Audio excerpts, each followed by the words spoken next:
Gjykata themelore Shkupi 2 për Nova tha se kam pranuar padi për mobbing kundër ish kryetarit të gjykatës penale Vladimir Pançevski, por ajo më parë duhet të dorëzohet për shqyrtim. Padin e ka dorëzuar Goran Stamenkovski, punonjës në sektorin për burime njerëzore pranë gjykatës penale.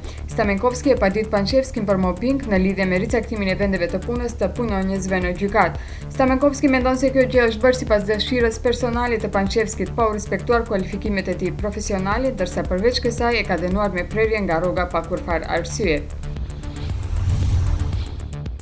Partitë dhe koalicionet sot i morën vërtetimet për deputetet e ri. Kryetari i KSZ-s Aleksandr Shiçakovski tha se raporti për rezultatet përfundimtare të zgjedhjeve të parakohshme parlamentare që u mbajtën në 11 dhjetor sot do të dorëzohet në kuvend.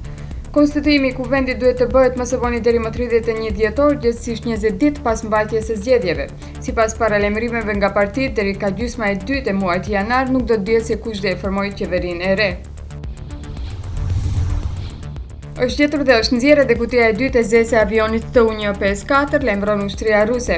Kutia e parë u gjet dje në mëngjes dhe është në gjendje të mirë. Ekspertët shpresojnë se ato do të ndihmojnë në zbulimin e shkakut të fatkeqësisë në të cilën ditën e diele humbën jetën 92 pasagjerë dhe anëtar të ekuipazhit. Deri më tani janë gjetur 15 trupa dhe më shumë se 200 mbetje nga viktimat.